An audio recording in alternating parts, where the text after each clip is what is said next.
The gist of it is this. Fifth generation warfare is an all-out war that is being waged against all of us by our governments and the international organizations to which they belong.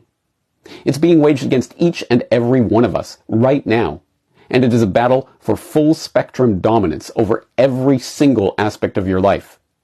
Your movements and interactions, your transactions, even your innermost thoughts and feelings and desires. Governments the world over are working with corporations to leverage technology to control you down to the genomic level, and they will not stop until each and every person who resists them is subdued or eliminated. The most incredible part of all of this is that so few know that the war is even taking place, let alone that they are a combatant in it. The best way to understand this war is to look at some of the ways that it is being waged against us. Information warfare. Perhaps the most insidious part of the fifth generation info war is that it has become so normalized that everyone knows it is happening, but no one thinks of it as warfare. Of course everything is advertising and propaganda, and of course it's being used to manipulate our behavior. That's just how the world works, isn't it? But we ignore the real nature of the info war at our own peril. After all, I've often observed that this is a war for your mind, and that the most contested battle space in the world is the space between your ears. You might have thought I meant that metaphorically, but actually, I mean it quite literally. Which brings us to neurological warfare.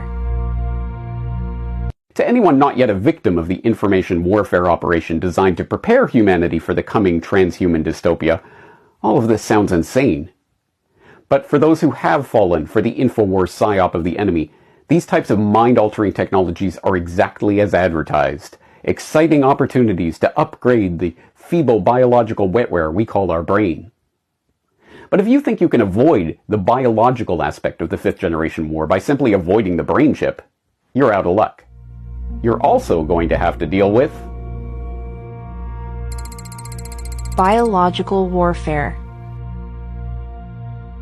I'm sure you can fill in the blanks with myriad other examples of the attacks upon the world's air, water, and biome that constitute this unconstrained fifth-generation biological war being waged against us. When and if you do put the pieces of this puzzle together and seek to warn people en masse that they're under attack, your ability to resist this agenda will be predicated on your ability to use your accumulated resources, your wealth, to foster communities of resistance. Don't worry though. The enemy has that domain covered too. Economic warfare. We only have to look to recent events in Canada to understand what this will look like.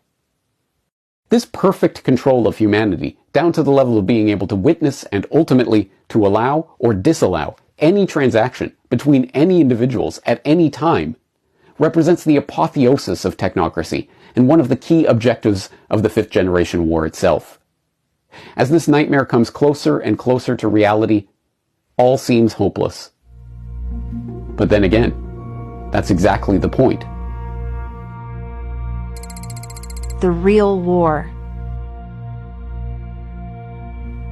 I could go on, and on, and on, and on, but hopefully you get the point by now.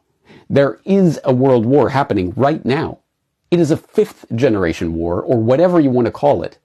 It is being waged across every domain simultaneously. It's a war for full spectrum dominance of every battlefield and every terrain, from the farthest reaches of the globe and beyond, to the inner spaces of your body, and even to your innermost thoughts. And it is a war on you. Recognizing this, the task we face seems nearly insurmountable. How are we to fight back in a war that the majority of people don't even recognize is taking place? How do we fight back against an enemy that has spent decades refining its weapons of economic and military and technological and biological control?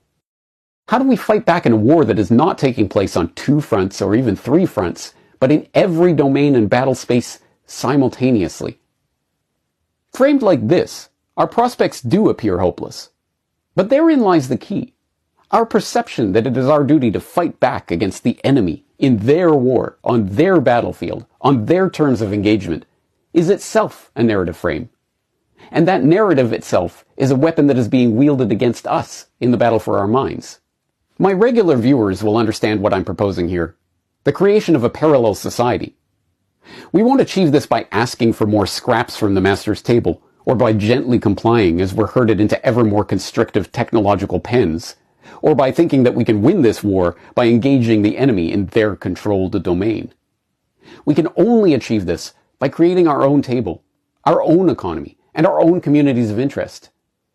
This will require the long and difficult task of increasing our independence from the authoritarian systems in every domain. The information domain, the food domain, the health domain, the monetary domain, the mental domain, and every other contested battle space in this all-out fifth-generation war. Easier said than done, of course, but there is no alternative. Some will say, but won't they come after that parallel society? As if that's a rebuttal to what I've laid out here. The point is that you are already the target of the enemy in a war that most people but dimly understand is happening. Yes, the enemy will come after you, but they are already dominating you in more ways than any one person can fully understand. That doesn't stop just because you comply with their demands or take part in their system. We must stop playing their game. We must stop fighting their war. We must stop ceding our power, our authority, our time, our attention, our energy, and our resources to engaging the enemy in their terms on their battlefield. We must create our own parallel society on our own terms. And so we rediscover an old piece of wisdom. To paraphrase, fifth-generation warfare is a strange game. The only winning move is not to play. War is over. If we want it. Your guide to fifth-generation warfare.